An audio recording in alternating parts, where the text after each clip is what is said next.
It looks like we've arrived. We're here on the Dinabandhu podcast. Vimala, Hare Sattvic. Krishna, everyone.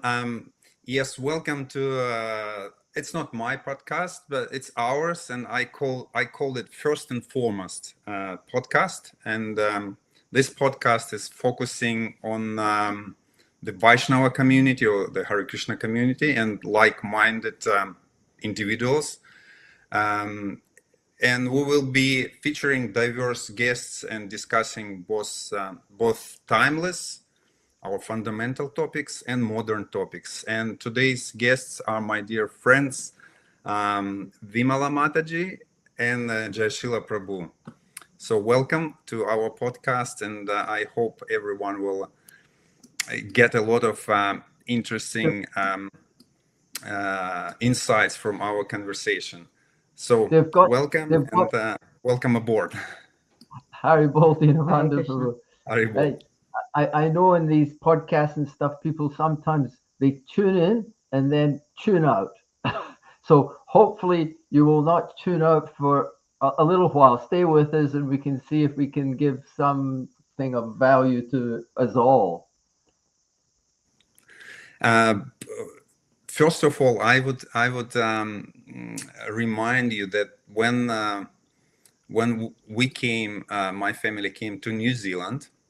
At that time, Jashila Prabhu was much younger than I am now. Oh, It's very interesting fact, and I remember at that time I was thinking, oh, he's a quite old gentleman. He's a senior devotee and a Prabhupada disciple, and now I'm older, and that's kind of very interesting time factor.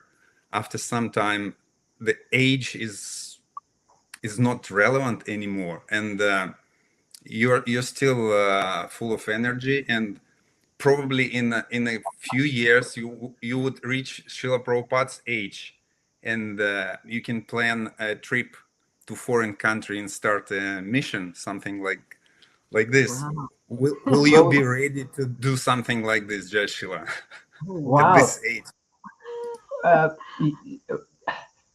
Interesting. We talk about the other half. So the other half is sitting next to me. So we we've had an interesting last period. Actually, I wasn't planning to discuss this, but that's the way these things go. Um, the last 6 or 7 years, we've been very stationary here Mm. in New Zealand. Uh, I can quickly explain. My mother passed away, and she was 100 years old. And oh, can we? Oh, I've just Yeah, lost I you. just no, I put you on a solo layout so we can see you nicely. Okay. All right. Well, I'll pretend that I can see you. So yeah, mum passed away a few years back, maybe 4 or 5 years back. Yeah, during COVID, she was 100 years old. Yeah. So that the last couple of years we spent pretty close to her, and we couldn't really leave the country. And then COVID, just as she Mm. departed, COVID came in. So another couple of years of being stuck in New Zealand. And then I, especially, and then my wife went through some health issues. We're looking reasonably We healthy, we recovered. but we recovered. And that's been a couple of years actually. Yeah. So you've asked for the future, and we've just been Mm. making plans. And hey, I don't know if you've experienced this yet. You're still a quote unquote younger man, but it's amazing what life throws at you as you go through in all these Mm. different stages of life. Now I'm talking, I can talk my head off. Please jump in as usual, Vimala, I was anytime. just thinking when you said Srila Prabhupada that he was 69, right? Yeah. And we're past that. Oh yes, yeah. Oh, Actually, yeah, goodness you're gracious. right. You're Yeah. older. Yeah. So we should have done that years ago. But yeah, We should have left each other years ago too, because it says when you're around 50, you got to think about leaving a family alive. Yeah, that's a joke sort Yeah. of thing. but yeah, so as I get older, I appreciate what Srila Prabhupada did at 69 years old. You know, we used to hear about, Prabhupada at 69. But when you get to that age, you realize how much energy he put into you know. So with all Yeah. that being said, we are planning to get out of New Zealand for a while. Mm. We used to travel quite extensively, as you know, Dina Bandhu. We were always going somewhere.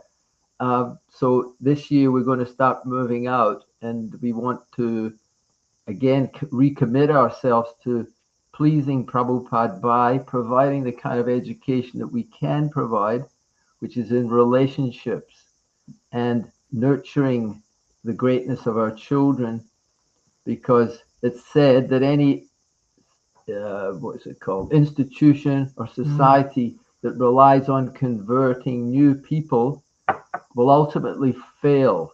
It has to be able to retain its generations as it moves forward.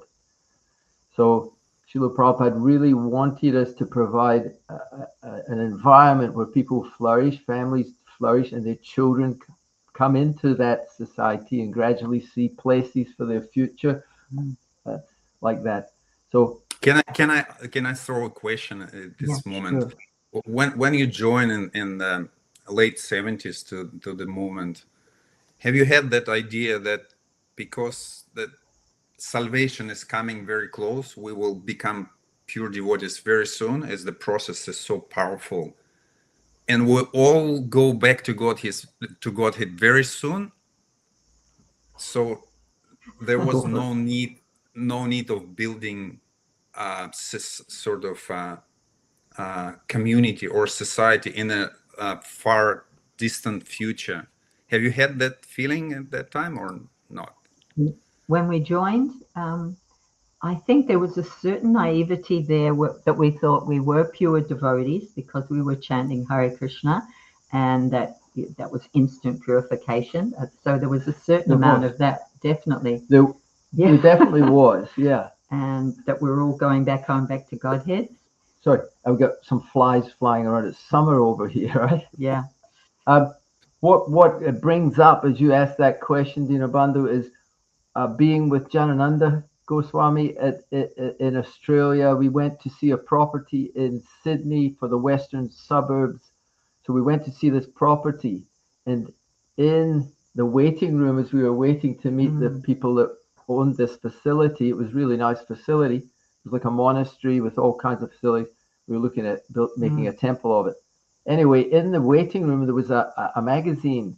So I skimmed through the magazine, and in this, there was an article, and the article said, we thought that with the Bible in one hand and good intentions in the other, we couldn't fail. How could we fail with God on our side and good intentions?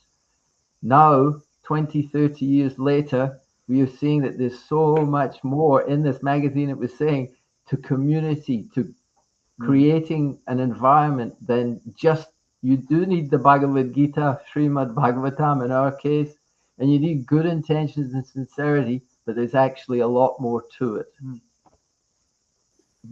But at that time, you had no realization of this sort. It was just like, and probably you haven't had the kids at that time when you joined. It was pretty much marching towards back to Godhead.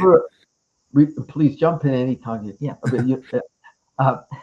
We were about to be married. Yep. Just before we joined. Just- That's how we joined, actually. Just Yeah, before we'll come to that point, because that's a usual warm-up question. How you joined and what brought you to the community of devotees. So you were to a couple before joining ISKCON, right? Yes. So we can double loop on this. The reason I was mentioning it was the financial side of things, and the feeling of complete security. We had a house, a brand new house we'd built next door to our friend, and in Melbourne, Australia, and it was just ready to move into. And we decided to join the temple. We'll tell the full story later, maybe. And whatever equity we had there, we had to pay off the mortgage. Whatever we had left, we gave to the temple. Everything.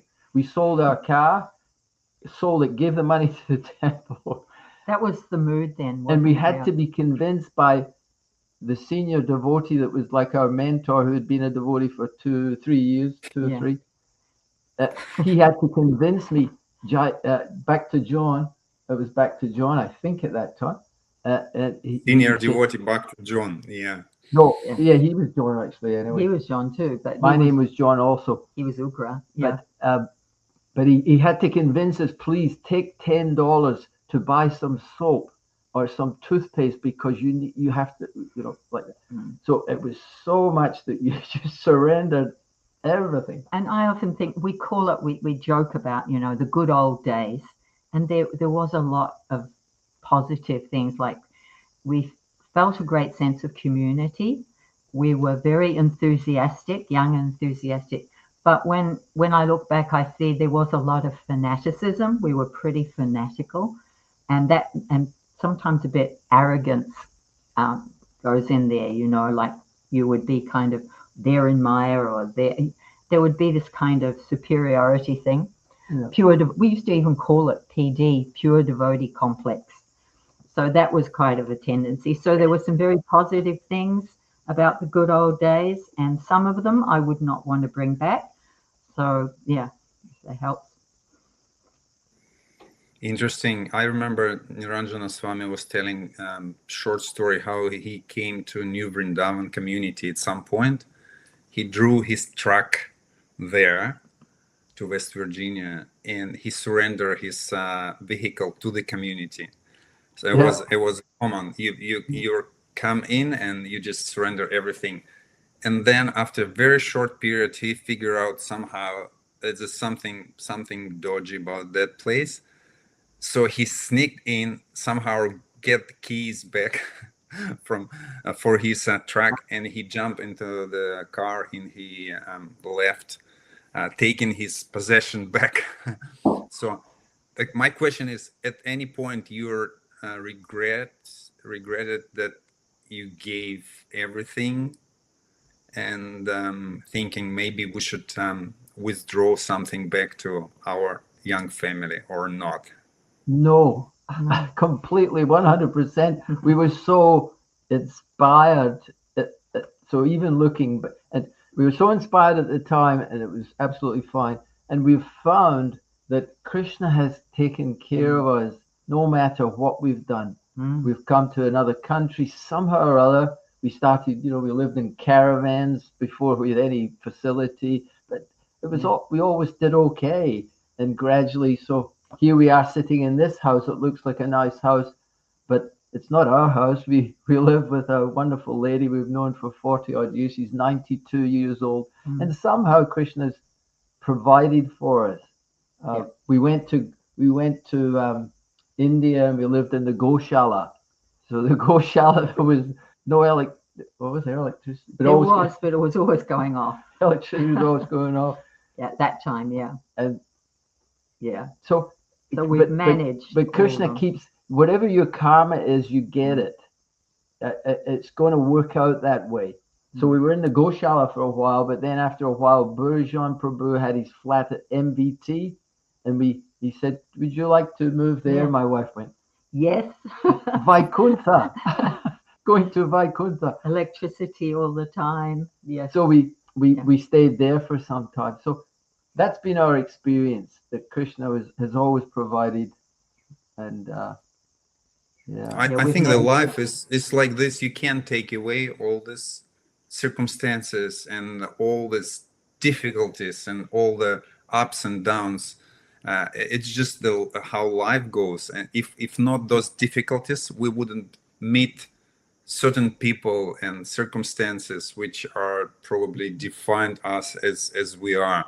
So before Gashala and all this, then let's move back when you were John and what was the Therese? Therese. Yeah, Therese and John in Australia. But I know that Jaya Sila Prabhu, he is not from Australia. So for those who don't know your pre-ISKCON story, please share how you came together and how you joined the movement at that time. Okay, I'll go with the first part. I was in Scotland, and myself and one of my close friends emigrated to Australia to play football. So they were looking for professional football players in Australia at that time. So we went there to play football. Um, so we went to Australia. My wife I'm comes. She's Australian. Australian. So this was in 1971, 72. 71, 72, and I was not searching at all for anything other than to become a professional soccer player, and so on. And I met the devotees in the street. I saw them chanting with their shaven heads and robes and stuff. And you've heard this many times now, I'm sure, but I thought, what planet do these people come from? I don't know, who are these people? So I went up to them and I said, who are you people? Where do you come from? What is this? And they were chanting and stuff. And I started to speak to one of the devotees. It was actually Harry. It was Harry Sori. He was Bhakta Dennis, Harry Sori's Prabhupada's servant for quite some time. Anyway, so I spoke to him on the street and I asked him questions after questions, and everything he was saying made complete sense. And I thought, wow, this is amazing. I'd never heard about karma, that you get a reaction for every action. And he explained karma, and I thought that makes sense. And then he said you should become a vegetarian if you cut, all of that preaching around there. And I thought, doesn't mean you were open-minded at that time, and just come on the street and talk to those people. Some people can consider it, it's like, who is those weirdos? So I wouldn't even talk to them. So somehow or other you managed to come and speak. Where that came from? Was it just curiosity or coincidence? What was? I think both curiosity, coincidence. And anyway, cutting the long story short, I saw the devotees and I got a book at the time. Then I met another devotee in a week or two's time. At that time, devotees were very visible. Yeah. And I was nearly going to join Hare Krishna. To keep the story really short, I thought, this makes complete logical sense. But it wasn't on my agenda, my to-do list, to become a monk. I was like, whoa, it wasn't me. So I have it was a very, what's the word? There's a word for it, but a visceral experience that I had. The curtain of illusion of Maya was drawn back, and I could see all the illusion of the world, the futility of all the stuff. But I wasn't ready to become a full-time monk. So I went back to my soccer training one night, and it was like someone had taken a big blanket and put it over me again. And I thought, and it was Krishna covering me again, because I wasn't ready. I was in anxiety, what to do with my life right now. And I can remember going to the football and it had shifted again, and I was not seeing the illusion, and I was thinking, that feels more natural, it feels better, I'm covered again. And so I put the Bhagavad Gita in a cupboard. I would never throw it away, I would never discuss, but I put it I thought, if I keep reading this book, I'm going to become a monk, and it's just not quite what I want to do. So fast forward 2 to 3 years. I didn't know Vimala at this time, or Therese. So then 2 or 3 years later, I see Vimala, and Dev Maharaj always loves to know where you met each other and what's your story. So okay, we'll share it, will we? Will we? Yeah, will we? Yes, please. Yes. We went to a club or a bar, you could I think say. it was a bar somewhere. A bar, Peanuts it was called. Wow, anyway. So we go in there. I'm in there, and then oh gosh, I don't know how much you want. I can yes, remember. please. Yeah, we need all the details. Yeah, yes. I was going up for a drink at the bar, and I was coming back, and you said something to me. Yeah. And I couldn't understand because he had a thick Scottish accent. So So I couldn't understand a word he said. And I think he said something like, "Get one for me too," or something. So I went back to my table. That's what I said. Yeah. I went back to my table and I said to my friend, "I think they're Italians." Italian. I can't understand a word he said. So, and then I think you came over and started talking. But for a long time, actually, I couldn't understand hardly anything he said because it was so broad, his accent. Yep, my accent just now is a little refined compared to how it used to be, kind of. Yeah. Anyway, then so we started courting. Actually, on our first date, which was quite interesting, we go out somewhere, go to the theatre. He took me to a theatre. Live theatre. And then we see the devotees chanting in the street. And so just for conversation, I said, "So what do you think of these guys?" And he said something like, "Oh, these people are so sincere and they're amazing." And I was quite surprised because I thought he would say something like, "Wow, they're egos." And I think he even went up and gave them a donation. And then I found out he was vegetarian, which was a bit unusual in those days. So you became vegetarian, Jaya Sila, by that time? Yeah, I became a vegetarian after a month or two of meeting the devotees in the street. Then I went to a few Sunday feast programs and this and that. I became a vegetarian for these 3 years. Yeah, so interesting. That was, and Vimala, what Mataji Vimala, what was your perception at that time? You saw those strange people. Have you had any opinion on them or not? I thought we had heard, there was rumor that they were all surfies, because I think a whole group of surfies had become devotees.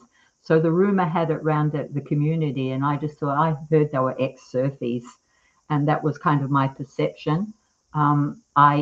Because I was kind of soft-hearted, I always kind of bought incense and things, but I didn't want to know the philosophy. I had no interest in philosophy. So I kind of liked them, thought they were colorful, but no interest in knowing anything about them. And then what's next? Did you mention I've got their book or not? That maybe I mentioned it was there, but it was all sort of shut down. So we were going along, and then my friend was also courting a lady, and he was getting married, and we were thinking of getting married too, because this was about 3 years later, and we had a house getting built and all of that, and then it came up. We were talking about, where will we get married? Will we go to Scotland to marry? My wife was Catholic. I was Protestant, so that was also something to be looked at. What kind of religion? And then you know what you said roughly around my. I think it was Krishna inspiring me, because I didn't mean to say it, but he was saying, well, I said, we have to get married in a Catholic church because I'm Catholic. And he said, well, I'm Protestant. Maybe we should get married in a Protestant church. And he said, you know what? He said, I really want to go to the Hare Krishna temple and get their blessings. And I said, yeah, we shouldn't get married, because it had always come up for him, the Hare Krishna, the philosophy, and he would be asking these questions, what's life about? Why are we here? Where are we going? So I knew he had this kind of calling, and somehow or other I realized we're going to have a very strange marriage if he keeps thinking like this. So I said to him, we shouldn't even get married until you go. You have a calling. You should go to the Hare Krishna temple and talk to the devotees and sort yourself out, and then we can go from there. So I sent him to the temple.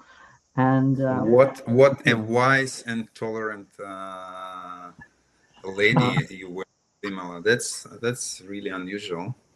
Really unusual. I know. It is quite unusual. It was. I used to say to my friend at the time, sometimes I think it's me or God.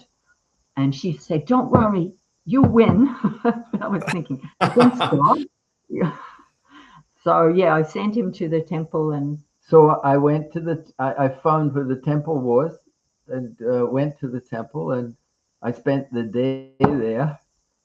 And I spent the whole day, and I won't give you all the details, but I came back, and she said, "Well, how did you go? What happened?" And I said, "Well, um, I've got one thing to say is that I'm going to join the Hare Krishna movement." That was, I think I'm going to join, and we were engaged to be married at this time. We've got a house just ready to move into by this time. And then I said, "But don't worry." Yeah. I said, "They said you can come too." Oh, I It's think, all decision already made. yeah, you're part of the plan. Oh my God. Exactly. But I was And thinking in my world, I will go and I will just wait for him to get over this. I'll go along oh, with it. I had a plan. I will go along with it for a while. I'll just pretend, and then he'll get over it. He'll, and then we can move we into our can house. we can live happily ever after. Live happily ever after in the suburbs. So that was my kind of idea. So I went along with it and just went along for a while. And it was very tough. It was very Mm. tough for my dear wife because I was a complete fanatic, as you can pick up. I really was quite keen about Hare Krishna, and so I was. Well, we go to a festival, for example, and there's two new dustbins, like plastic big bins. That was where we took bath. 43 or 53 devotees at a festival, and that was taken back. And I'm having a great time. I'm thinking it's ecstatic. We had a great festival, and my wife's off in the ladies section, so everything was done separately. Men do this, women do that. So it was very separate, and she was nearly having a nervous breakdown. Get me a motel. So it was quite. It was. We had some hard times. But Oh, so yeah. then somebody which year was that festival? that would be that festival that we went to. Let me see. Would that be 75? Because we joined full time 75. Yeah. Okay. So 75. 72, I first came in contact. Then 75, we really together came to temple and started to join at that time. So that festival would have been around that time. 75.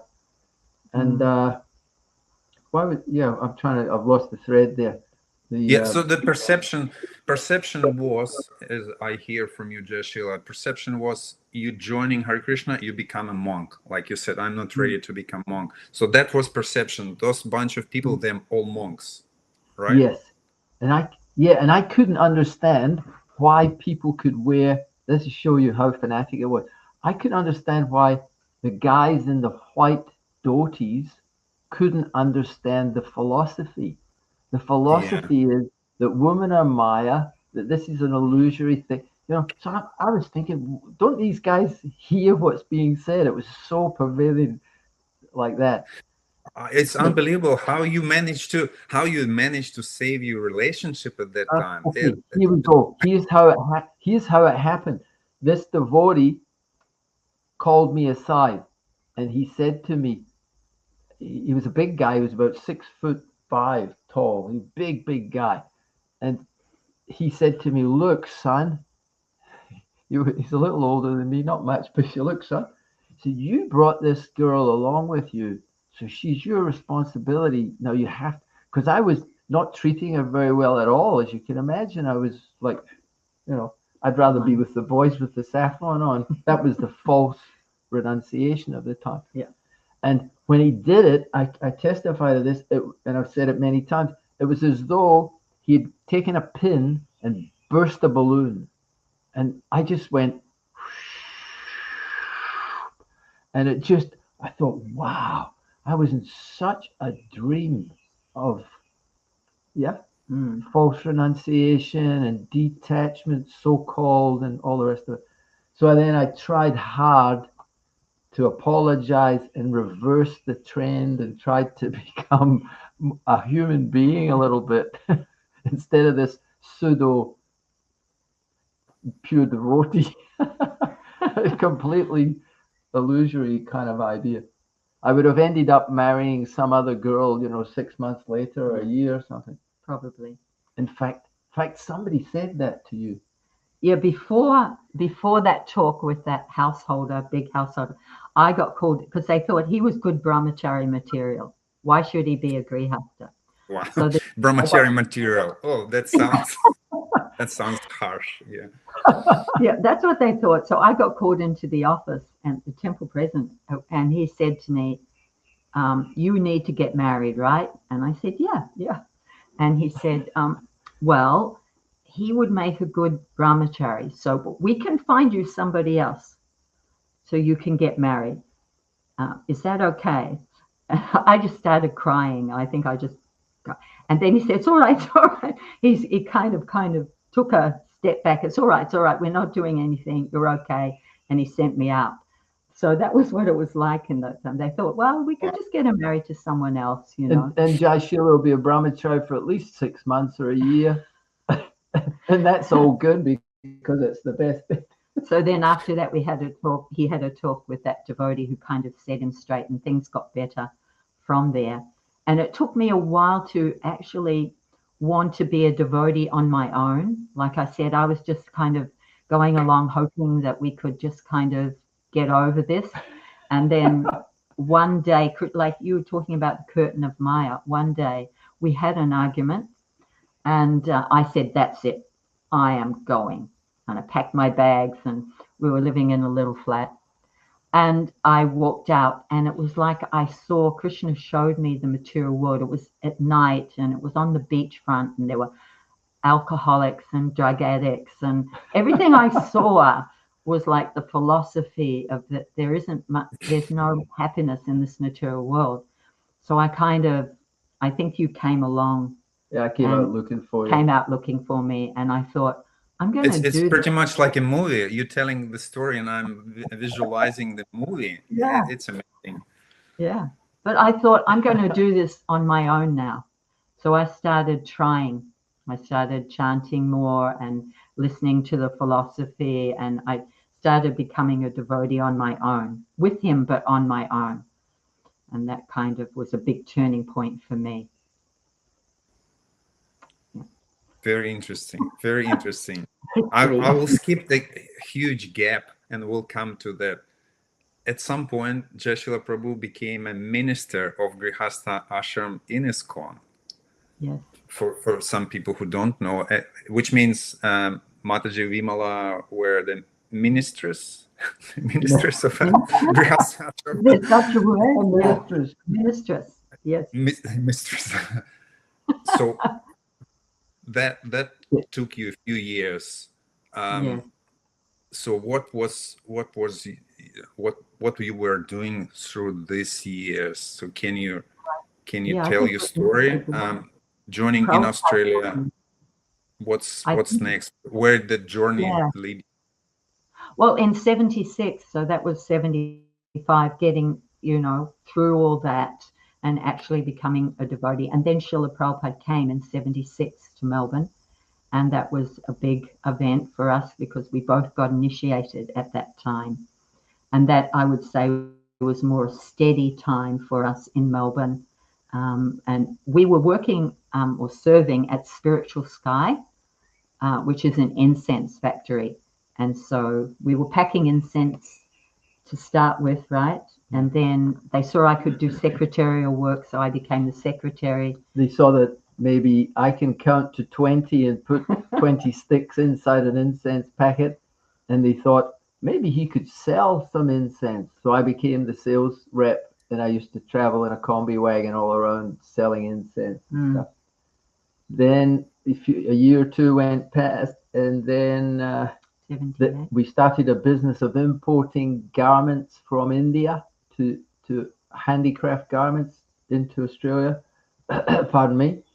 So that was a little bit of a business partnership. That was with that big devotee who helped us. He was like our mentor. He helped help us in our Grihastha life. But it wasn't making any money. The business was basically just treading water. We would make enough money to buy more product, and again next year same, but there was it wasn't really happening. So the GBC at the time. Were you allowed to take something for maintaining the family? Yeah, by that time, this was actually a separate business. This mentor that we had was very, what would you say, worldly, wise, and he kind of knew we were a bit Practical. more. He was more practical, yeah. So we were doing that, but not making it. So anyway, the GBC at the time said, "Look, give it another 12 months." We did a long discussion, and if you make money, then continue. If you don't, if it's just going on the same, why don't you start preaching and do some preaching? Okay, we didn't make any money. I pulled out of the business and started a preaching program in Melbourne, Australia, in Paran, an area had a drop-in center, free lunches and preaching and stuff.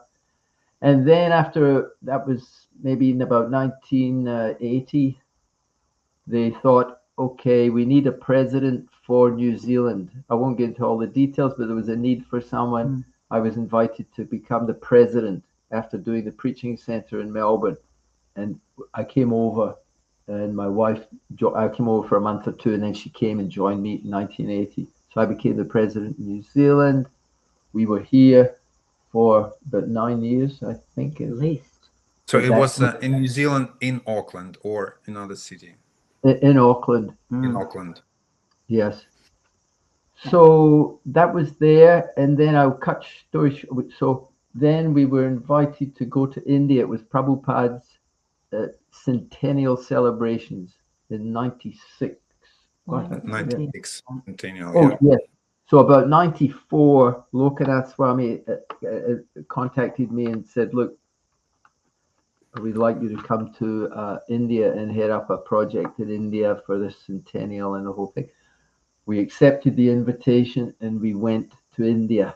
And there we stayed for 6 years, just under 6 years in Vrindavan. Yeah. And at that time, I got involved a lot with the centennial. There was a commission by the GBC for social development within ISKCON.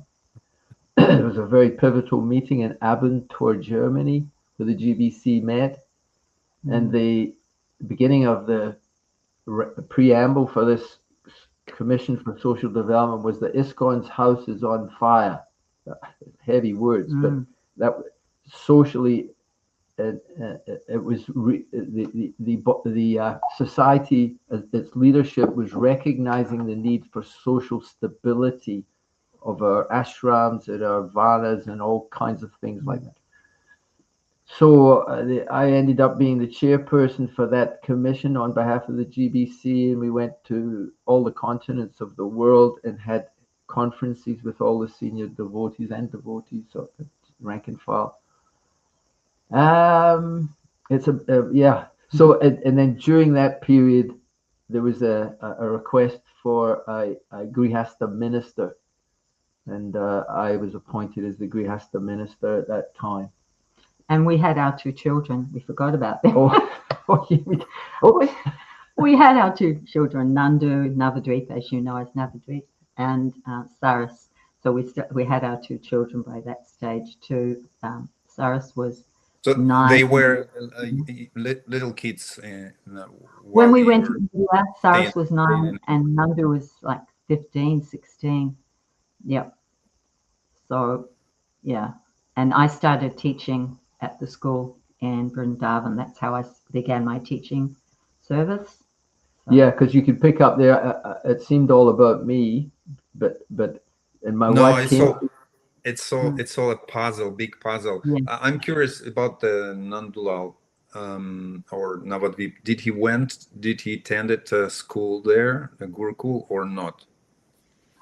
No, he didn't. He actually, after about a year, I think, he went back to the West. He wanted to go back to the West, and he began his journey, his own spiritual journey, kind of through Maya. West meaning south. New Zealand. Yeah, okay. He went back to New Zealand. We got some. He wanted to go back. He wanted to leave India. So we got some friends, Madri and a few friends to help him. And he kind of started his own journey in finding out about Krishna himself, totally rejecting Krishna at first. Like, I'm just going to go out and enjoy this material world. Mum and Dad aren't here and I can do this. And then I think some years later, when probably about 5-6 years later, we were Yeah, in that makes contact sense. with him. Sorry? He went to Gurukul. He went to. Sorry, it's interesting. Yeah, To go he back. was in a New Zealand Gurukul, right? No, yes, Oh, yes. originally. He started at the Gurukula in New Varshana, Yeah. Auckland, New Zealand. He was one of the first students, the first batch of students. Mm. And then we took him to Mayapur That's right. when Yeah. he was about 11, around that sort of age. Yeah. And he was placed in the Gurukula there. Again, that's been a traumatic experience for Nandu, or Navadvip now. He's initiated. So, when we look back, it brings tears to the eyes quite quickly. But again, we were, encouraged and convinced that this was a good thing. And astrologically, one of his astrologers said it was a very good thing for you, because actually astrologically you were going to have a tough childhood. You were quite rebellious, etc. And it was not a bad thing to do, actually. Astrologically, you would have gone through difficult times. So he went to the Gurukula there, and then he returned, I think, about 4 or 5 years. He came back when he was about 16, 15, 16. Right. And then we went to India. Then we went to India. He came with us, but then he found, that's right, I need to figure out what I want to do with my life. Yeah. So then he came out of India to the West for a couple of years, experimented this way and that, trying to figure out what he'd do with himself in life. Wasn't very successfully happy in that. And then he asked us if he could come back to India. He went to a temple, actually, and he picked up Science of Self-Realization, and he read it, and he said, I read it from cover to cover, and I realized, I'm trying so hard to enjoy this material world, and I can't, and I'm a devotee. And so then he went to the temple there, and then he rang us up. We had kept connected with him, letters and everything like that in those days, with letters. And he just said, Mum, Dad, can I come back? I've had enough. I've had enough of the material world. I'm over it. Can I come back and live with you? So we said, yeah, please. So he came to Vrindavan was there till we left. Wouldn't have. Yeah. And Saraswati, at that time, were they connected, brother and sister, also writing letters to each other? She was only 9. She was only little. Oh, yes, she was much younger. And she was with us in Vrindavan. Yeah. So she went to the school there, the local school in Vrindavan. That's how she learned to speak fluent Hindi. So she went to a school. That's why she can speak fluent So she's Hindi. a bit of a Brajbasi at heart, definitely, because a lot of her young childhood was there in Vrindavan.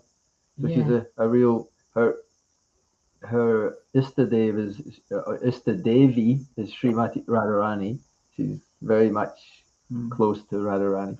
And we found this beautiful poem that she wrote when we brought her back to New Zealand. She would have been about 11. Would have been 12. Yeah, she was ready for high school. Yeah. Anyhow, she wrote this poem. She had to do it for her schoolwork, and it was called Transition. And it was about her transitioning from Vrindavan to New Zealand, and such a beautiful poem.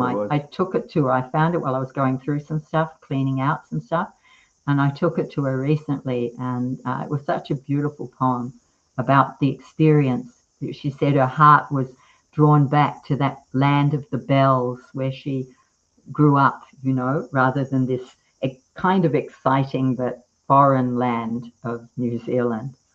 So, So we're blessed. Both Navadvip's gone through his journey. He's now 47. Yeah. And he took initiation from Devamrita Maharaj maybe 10 years ago, or 11, 12 years ago. It goes longer. And he's, very solid in his commitment to get out of this material world and continue Krishna consciousness. And Saraswati's a gem, as you know. Yes. We're working with Saras as well. Yeah. So we're blessed that we have still a loving relationship with her to So They're beautiful. They're beautiful people and beautiful children for you. Can you tell a few? Just make this story a bit more humorous, I guess, because okay. that's how we survive. Can you tell a few stories from those years? You for some time you were a minister of Grihastha ashram, and in your own family, it sort of goes a little bumpy. You know, kids trying to figure out what to do. And I know one little story that at that time when Navadvip was a young boy, listening on a tape recorder was only allowed to listen to devotional, so-called Ah, devotional stuff, and the radio tuner or buttons were glued up or blocked, so he can't access any out outside information. Tell me about this and maybe a few other stories. mm. Yeah, that one, he was a teenager, and I gave him a tape recorder with some nice devotional music, thinking he would listen to it. And then my daughter told me he's listening to other kind of music on the radio. She told on him. Typical young sister giving the Rock big brother. music. Yeah, so I thought I have to save my son. He's listening to this terrible music. So I glued, you could switch from tape recorder to radio. So I super glued the switch so you could not listen to it without even talking to him. This is what not to do, dear parents. And just one morning the next morning, I could hear this almighty scream coming from his room, like, "Mom, what have you done?" And yeah, we had to have a bit of a healing of that. We laugh about it now. At the time, it wasn't funny for him or for me, but now we have a good laugh about it. Yeah, about those times. Yeah. So yeah, there was no discussion. It was just we were protective, devotee parents, and I would advise anyone, trying to help their children, don't do it that way. Always have discussion and come to some conclusions. So that was one Any story. any other stories which are more humorous? That sounds like quite traumatic for a young It Nandulal. was Any kind other of, yeah, we stories? laugh about it now. We have a good laugh about it. I can't think of anything, Dina, but my brain's gone. Uh, what I will just share something I had on some notes here, which was kind of funny. If you want something a little bit Yeah, funny, yeah, maybe. yes, please. But before, when we were living in Vrindavan, before I became the Grihastha minister, I started giving Grihastha seminars with the VIHE, right? So I was doing that, and my little research before I started was that there were two other Grihastha training programs in the ISKCON movement. So I'll tell you the names of these two programs. The first one was put together by a sannyasi, believe it or not, for Grihastha training. Interesting. And it was called The Hopes and Horrors of Household Life.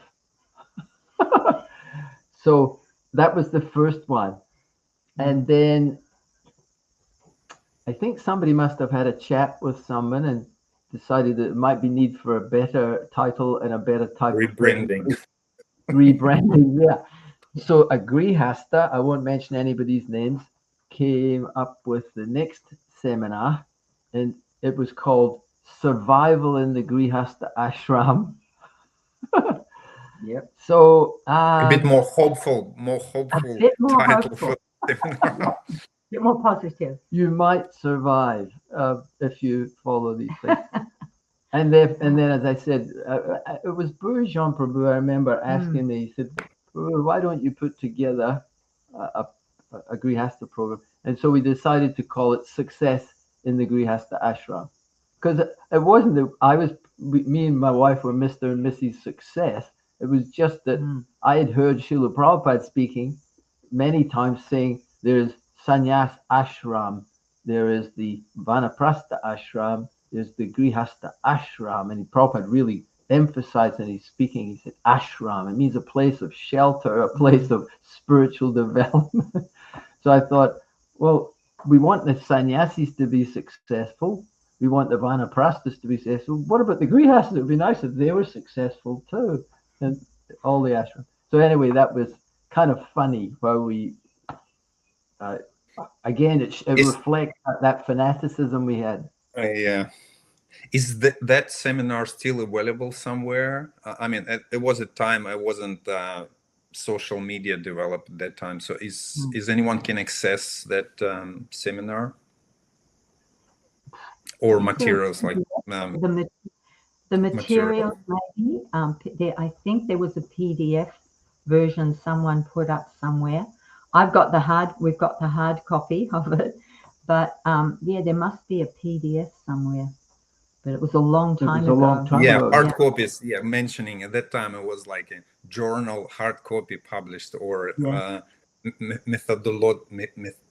methodology or seminars was all printed. It was all printed. Yes, exactly. All the quotes, relevant quotes and stuff. We borrowed heavily from Srila Prabhupada's quotes, but also from Stephen Covey, successful ways of being and so on. So communicating different ways of communicating. So by that time, I just want to ask you, by that time you kind of figure out that there is a proper sources of or very valuable information which can be accessed from outside, from academic world like Stephen Covey and others.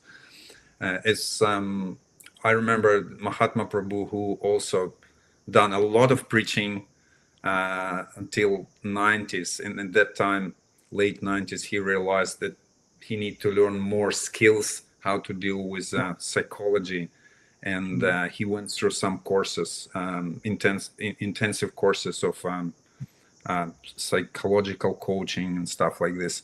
So for you, have you had any training in a sort of secular psychology or be a teacher at that time? Yeah, we were just discussing this actually. I think yesterday we discussed something how when we were living in Vrindavan, there was a seminar that I attended. I think I just went myself that time. Yeah. So I attended the seminar, and it was a full weekend sort of thing. And people came to me. It was held in Delhi, in the city of Delhi. So I came in from Vrindavan, attended the seminar. I was staying at the temple there. I remember with Smita Krishna Maharaj. I remember we were sharing a little area together. It just came to my mind.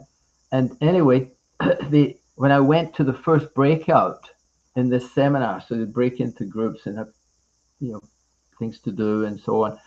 And people came up to me, all these very nice, well-educated Indian people came up and they said, "Why are you here, Swamiji?" Because I had tilak and shaved head robes. I attended the seminar like that, and they're all in Western clothes. So, and they asked, "Oh, Swamiji, why are you here?" And I was really challenged in how to answer. And I thought, whoa. And Krishna was really kind, and he gave me a kind of analogy that came to me. I said, well, if you asked me to explain it, I would say it's like this. The philosophy that I'm following, compare it to a 10-story apartment building. And I'm on the roof garden. And there's beautiful little trees planted here and shrubs and flowers and all the rest. And I'm there, Hare Krishna, Krishna Krishna. I'm on the top because I've got this highest way of being and life and so on. But then all of a sudden, someone down below starts screaming up, "Hey, there's a fire on the 7th floor, get out." And somebody else says, "There's leaking plumbing on the 2nd landing."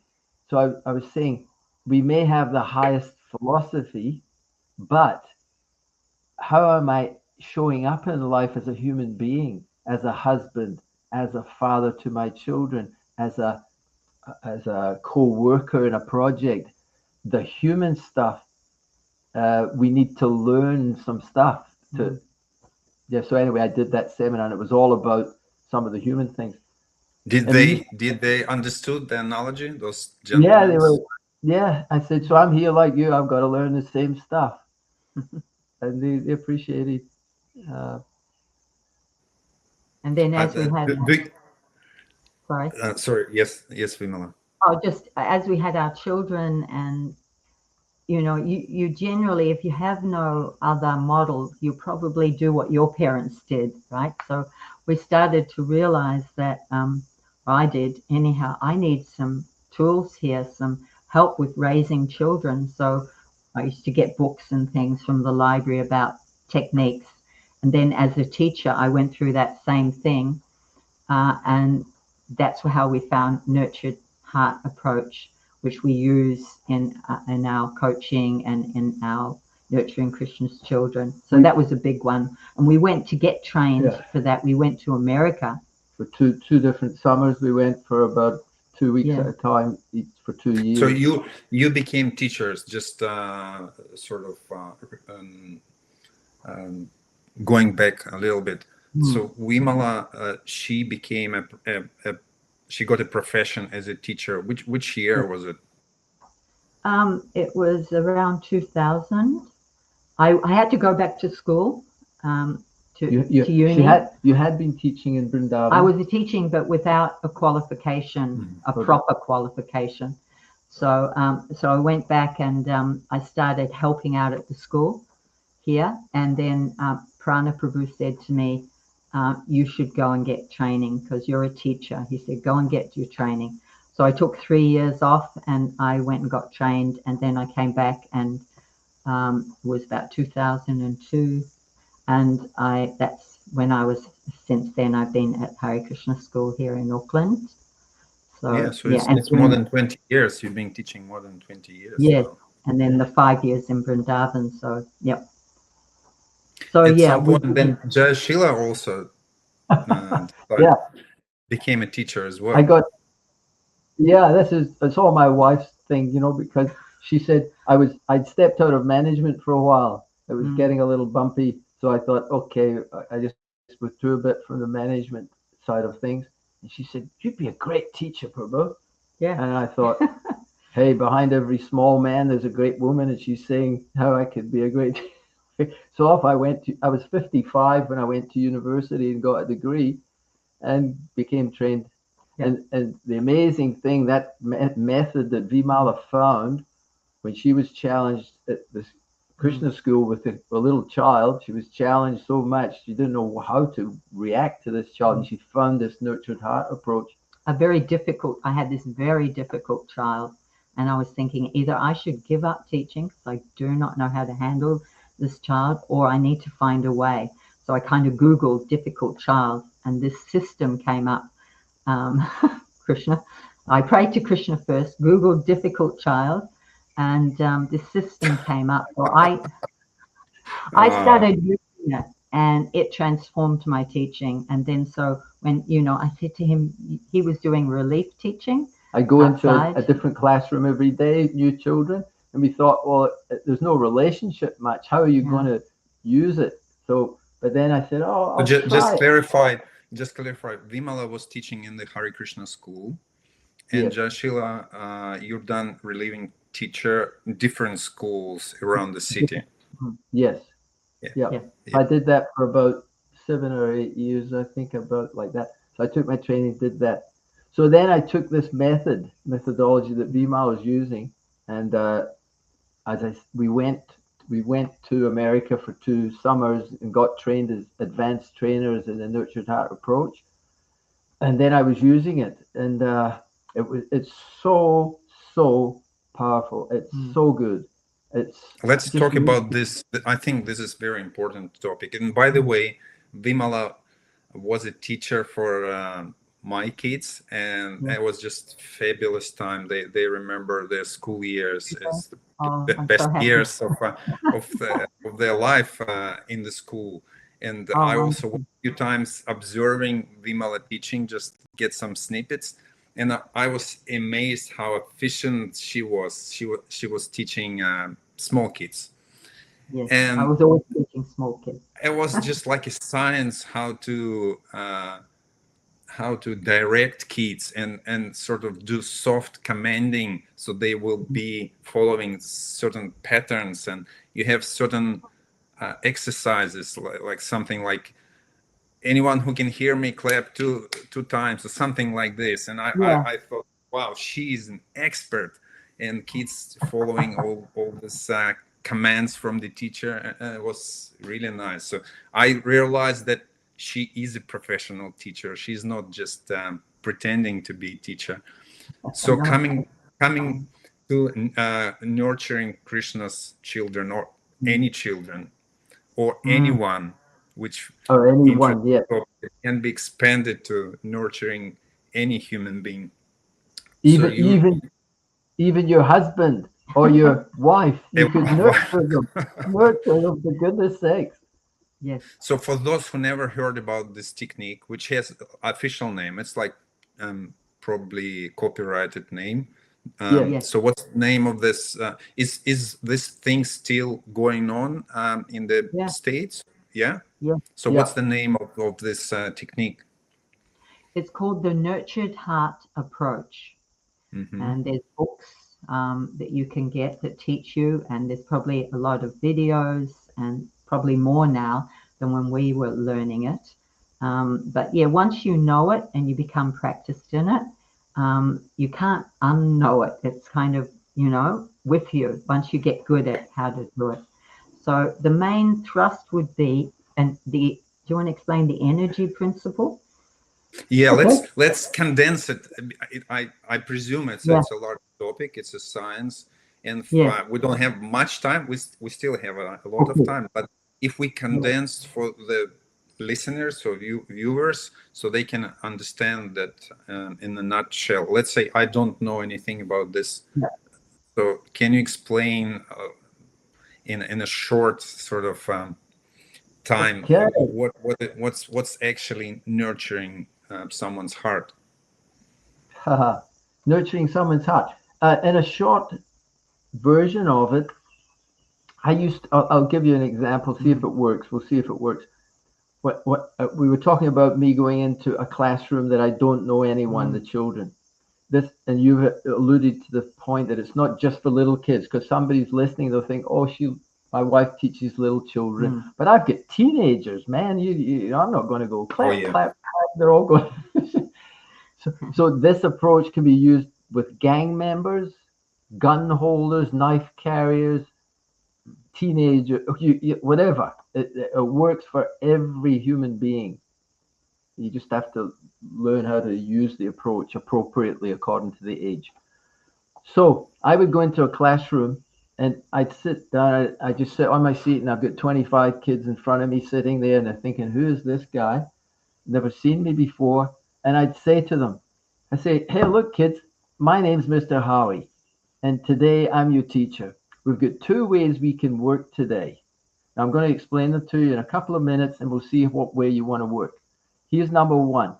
I'm just your normal relieving teacher. I'm bigger than you. I'm smarter than you. I'm tougher than you. And I do this every day. I'm going to win. It's going to be a bit of a battle. You're going to go home and feel pretty not good about it today. And I'll go home and I'll get over it. That's one way. Second way is the nurtured heart approach. Don't worry, I'm going to explain it to you. There's three things.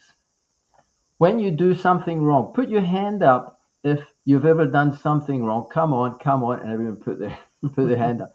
Now, when you do something wrong, I'm not going to lecture you.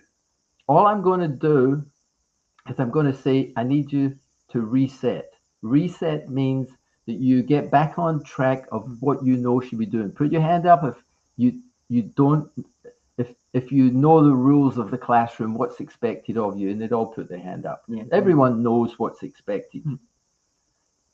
Pretty much. It's amazing that audience already was tuned with you. I would thought like they will just ignore you, but you already established some relationship with them, right? Yeah, good man. Yeah, it's a fact. They're listening to me. They're curious, I think. They're so curious. So I'm going to ask you to reset yourself. You won't get a lecture, and I would say it's just like a computer game. All play computer games? Yes. Okay, what happens when you blow it, when you get it wrong, when something goes wrong? Oh, you don't get a lecture from the computer saying you're an idiot. Your little brother's better in this game than you. It doesn't say that. It just says reset. You press the Reset. button. You just press the reset button, and you're back in the game. You've got to learn some more, and you keep going.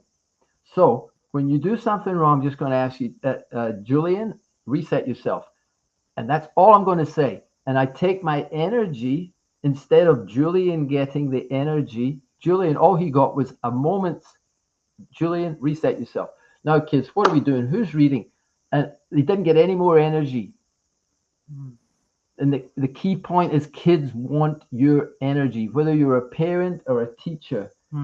You're the biggest toy in the room. You are the source of energy. The parent provides everything. The teacher, they want to connect. They want to get your energy.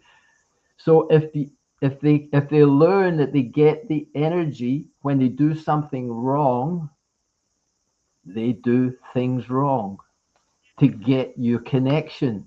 They Yes. want your connection. Smart kids know how to get it through positive behavior, and they'll get energy. Oh, that was very nicely read. And they'll get your energy. The other ones are struggling, so they know they get energy when they muck up, when they act up. Yeah. So I'm not going to give you that. All I'm going to say is reset. Now, it's not just about controlling the kids, because that's mostly people who are listening to this. They'll be thinking, oh, yes, this is a good way to control your kids. It's not about that. Kids can smell that. Your children, whether they're 5 or 15 or 25, they can smell what you're up to. They're sentient. They know your energy. Pardon me. So the idea is to nurture their heart. So what I'll do, okay, Julian, I need you to reset. Kids, what page are we reading from? No energy to Julian. Now, all I'm doing is I'm waiting for just a moment's success for Julian, who was digging at his friend in the ribs, that he was mucking up and doing stuff. He's maybe stopped for a minute or a moment, just for a moment. So I'm giving the energy to the rest of the class, but I'm monitoring Julian. And in a moment, I'll turn back around to Julian. Oh, hey, hold on, kids. Just wanted to say something else. So the kids are like, oh, what's this new teacher? Oh, yeah, this guy doesn't stop. So hold on. I just want to acknowledge Julian, because Julian right now is back on track. He's listening and he's not mucking up. And I really And appreciate that. he's sitting straight and he's focused, Yeah. something like that. And when I start nurturing him, he's like, wow, I love this. This is good. I like this. I'm getting all the energy. And so it may seem manipulative, but it's not. If I'm genuinely showing him, and what I'm trying to do is show Julian how he can be successful. Usually he has to always muck around to get energy and his stuff, and he's always known as a naughty kid and all the rest of it. But I'm able to show, and then you learn the language in this approach. It shows me, Julian, that actually you're very intelligent. You're actually a very intelligent, whatever it is, it can't be just, it's not false. I've got to actually try and see his greatness in that moment. And when he sees that, he thinks, wow, I could be a success instead of being a goofball in the class. Like that. Yeah. So there's 3 parts to it. When you've got to, one is boundaries. Clear boundaries. Clear boundaries. You've got to be clear. I'm going to go to Vimala and ask her that one. So there's 3.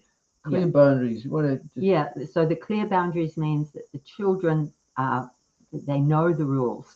And normally people would say in the classroom and even at home, make it in the positive, like be kind to everyone.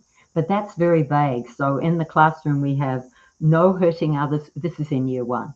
It'll be different for no hurting others with our hands or feet. That's good all the way through. Is it? So the kids know, okay, that's a rule. So it's a clear boundary. Because if the boundary is fuzzy, just like in a football game or if they don't have a clear boundary, then the kids say, what is being kind? What is, I thought I was kind, I'm kind. So with clear boundaries and in the negative, which is, contrary to what a lot of people say, but it works really well that way. So I have my rules in the negative. The children are very clear about the rules. So that's the first first clear stand. boundaries, and low energy to negative behavior. We already discussed that a little there. Just saying, okay, there's a negative behavior. Don't give all your big lectures and threats and admonishments, but you then just ask them to reset, and you tell them that's what you're going to do. That's the deal. Yeah. I'm not going to lecture you. I'm going to give you a reset. You just think about it for a second, get back on track, and you're back in the game. No big trouble. So it's low energy, and the high energy is for the things they're doing right. And that you may have to lower the rope for some kids. Like, I had one little girl who used to pinch, the owner, and I'd say, wow, Boomy, you're not pinching anyone today. Well done. So I'd kind of give her some success, even if for a half an hour she stopped pinching. She couldn't.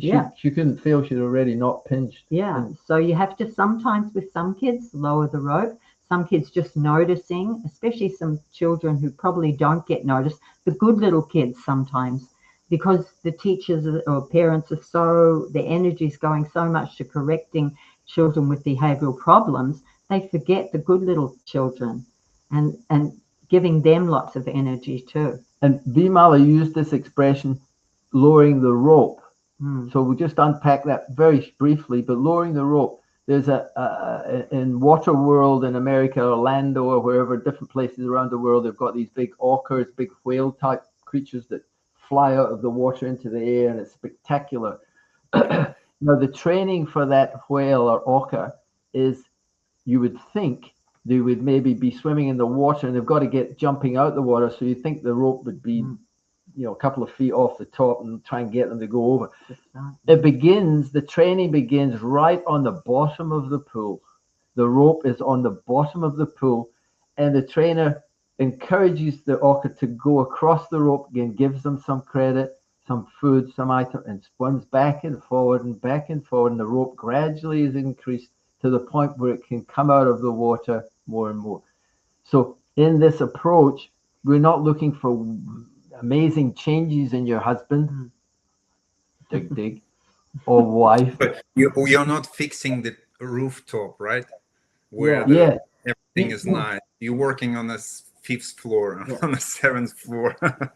Yeah, exactly. So we lower the rope so that the kids can be successful. And that's what we want. We want to see the children having a portfolio of successes, not failures. And that's what we tend to do. We think, I'm the father of the house, or I'm the mother. It's my duty to tell them when they're doing stuff wrong. Otherwise, how will they get it right? And that's the way we do. And that's how children experience us. And they think, oh, God, here's dad again. Blah, blah, blah, blah, blah, blah. But does dad see when I'm sitting reading quietly? Does he see when I do my homework? Does he see when I helped my mother? Did he see, or she, turn it around, different genders. And that's the time we should do it. We should walk into the house tonight, and we should say to the children, our children, say, hey, I'm so happy to see you sitting, doing whatever it is that they're doing, and just they get your connection, and they're happy to get that connection. Anyway, this is a big subject. We could talk all night on this. Yeah, in my family life, when I use this technique for kids, which they are growing fast, but I can notice when you do this thing, results are amazing. Yes. Even if you acknowledge something small, the results are amazing.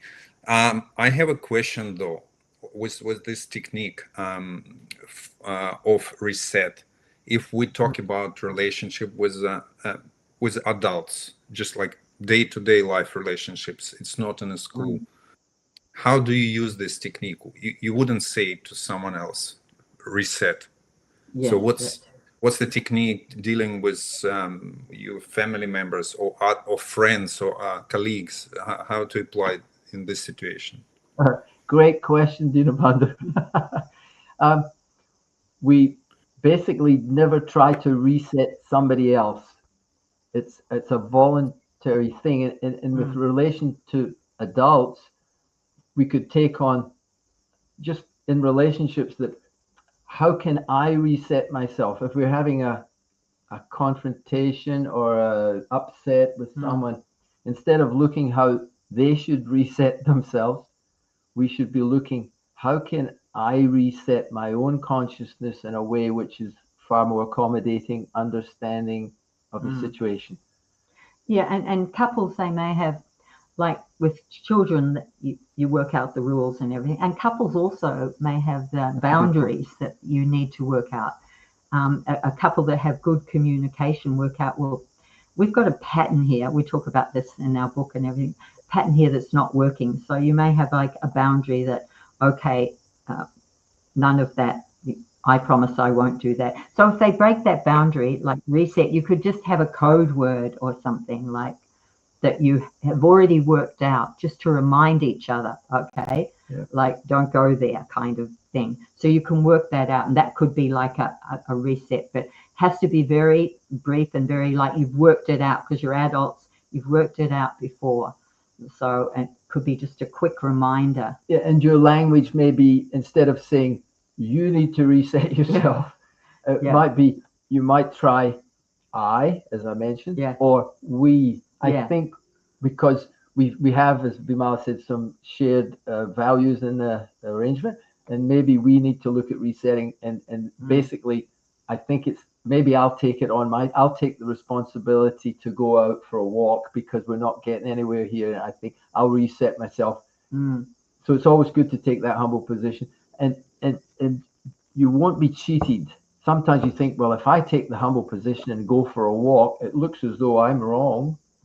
But just allowing the other person the space and allowing yourself to calm down by, say, maybe going for a walk or going into the other room or whatever, giving a bit of space.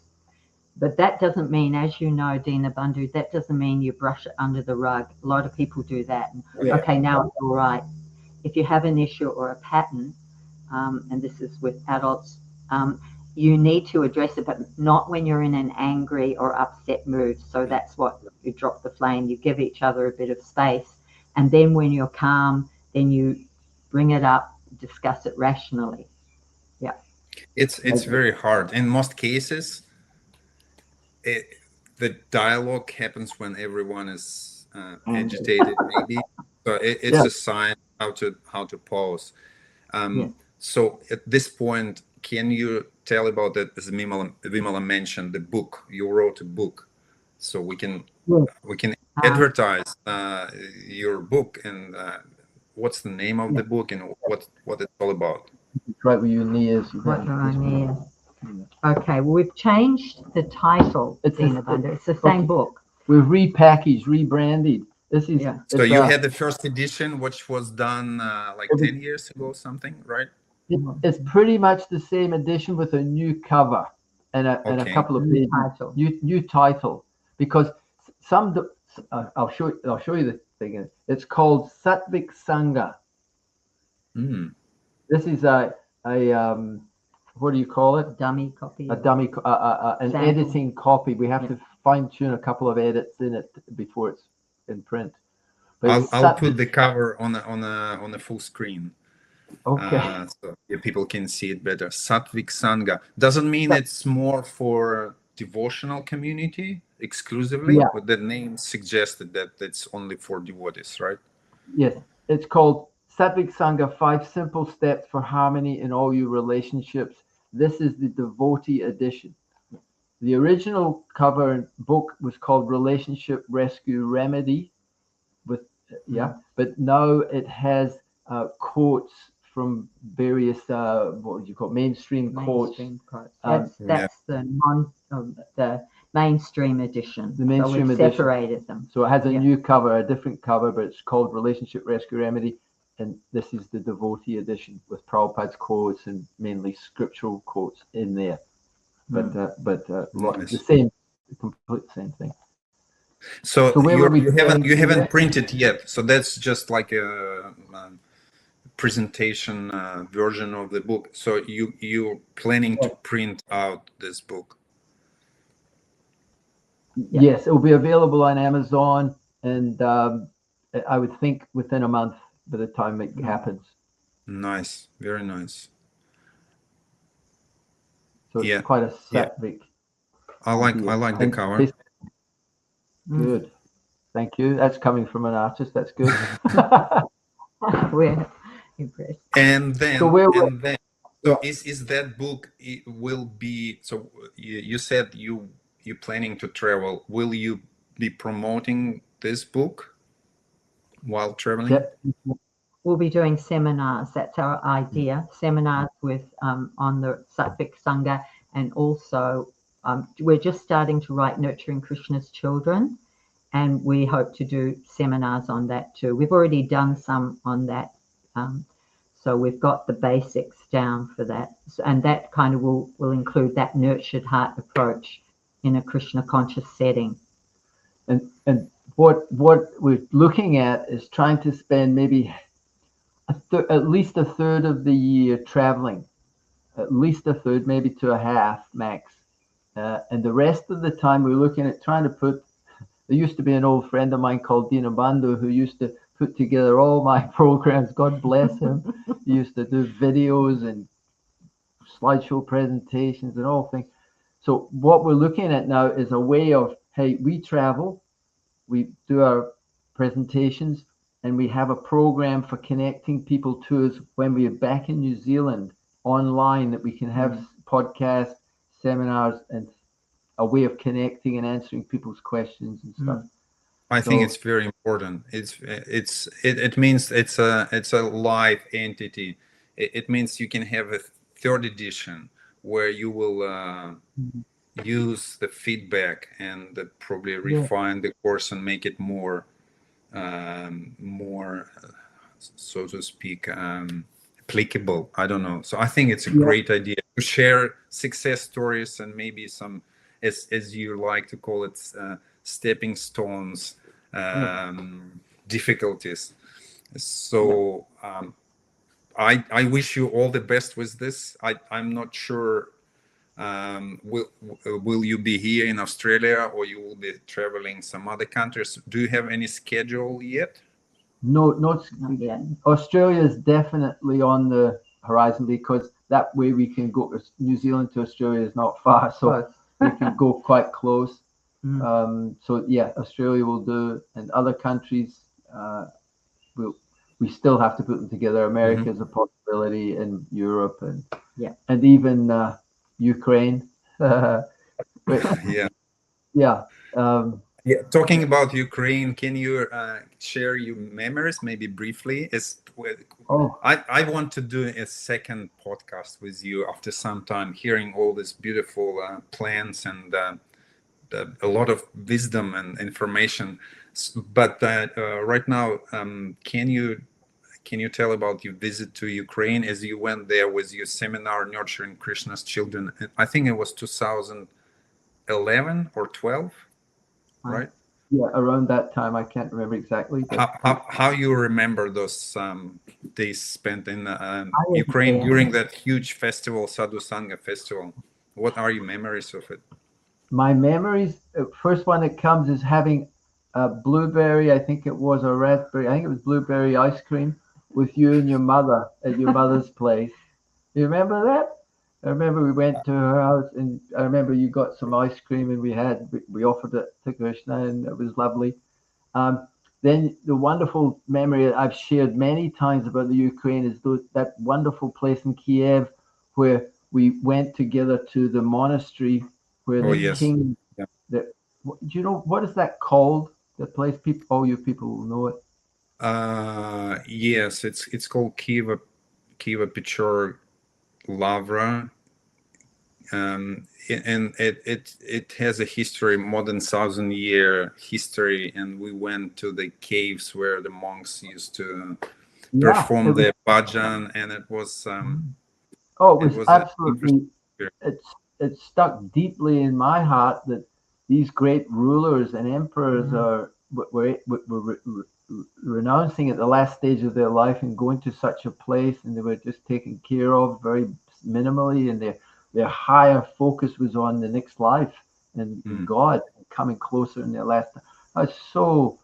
Energy is there. You can still feel that energy is somewhat out of this world experience if you there. So I was a part of your cultural cultural experiences in Ukraine. So I was happy to bring you to those places. It's very important to visit such places in different countries. Every country has some interesting historical places where we can get some rich wisdom, cultural and religious wisdom. Yeah. And what about the Sattvic Sanga festival where you met all your old friends? And I remember you meeting Bhakti Bringa Govinda Maharaj, you know, taking him by the cheeks like the old friend. It was nice to see Oh, it was your so fun. That was changes. so. We went one night. We went on kirtan. That actually, I tell a lie. That wasn't at that festival. Back to Bibi Govinda Maharaj was there also, but the memory that comes to me now was in Moscow, actually, at the festival in Moscow. So I'll have to share it because it's come down, it's come through the consciousness. We were doing kirtan, and it went on until Mangalarti time. It went all through the night, and we kept doing kirtan until it was Mangalarti time. And some devotees who had gone to bed, a couple of sannyasis and a few others, had gone to bed and had gotten up for Mangalarti and were going to the tent for the Mangal. And we were just coming out of the tent and we passed. It was really funny. And then the devotees had baked a cake for Maharaj, and and some rice and sabji, I think it was. And the Maharaj was so funny. They brought the stuff, and Maharaj said, "You got to have some Jaya Sila and this one and that one." So he got this. He got a. That's right. He got a spoon of this. It was very hot rice. So he dug into this pot of hot rice, and he got me to open my mouth, and he put it in my mouth, and it was burning hot. I went, "Oh!" and I caught it in my hand, and it burnt my hand.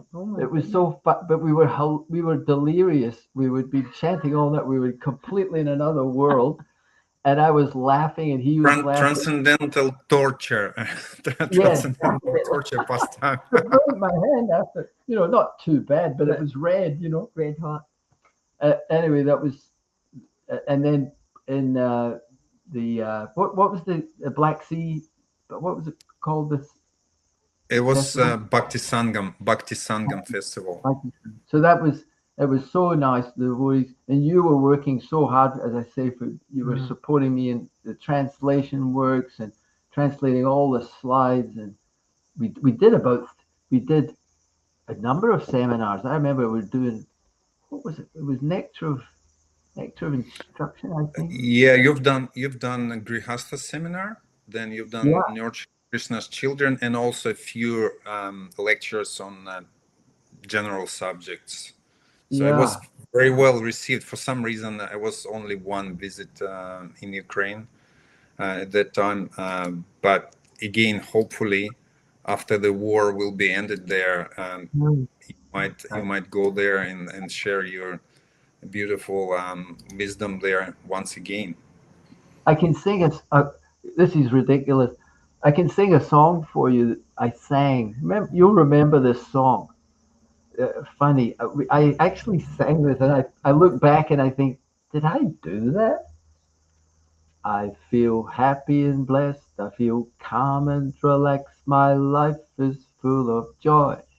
I believe in myself. I got the power to accomplish whatever I employ.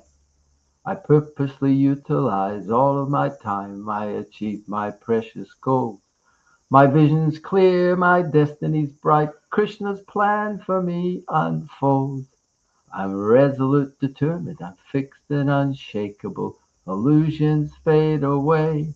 Enthusiastic, confident, and patient, pleasing Krishna every day. I feel happy and blessed. And we were singing that at the festival to the people. Everyone liked it. I remember everyone was laughing. It was like a nice blues from Jaya Sila Prabhu. It was unusual. Affirmation song. That's your affirmation. Affirmation, yes. And sometimes we're feeling inspired Mm. like that, and other times we're down. And my wife says, "What about that song?" Yeah, I remind him of it. Come on, where's your song? And you're feeling, I don't feel happy and blessed. I don't feel calm and relaxed. But that's life. Well, And looking at your faces now, smiling faces, and that positive energy, I can definitely say you're walking your talk. Affirmation song is pretty much playing on background with you beautiful people, Jaya Sila Prabhu and Vimala Mataji. At this point, I would probably conclude our conversation, because we can discuss so many topics within this topic of nurturing hearts of other people. And I hope we'll have part 2 of our podcast after some time, maybe in a few months' time. And I'd like to thank you for joining me and sharing all these stories. And hopefully I'll see you soon. And thank you so much. look forward to seeing you again soon, Dinabandhu. Thank you, everyone. And to all the devotees. Hare Krishna. Hare Krishna, all glories to Srila Prabhupada. Jai, Hare Krishna. Hare Bol Prabhu.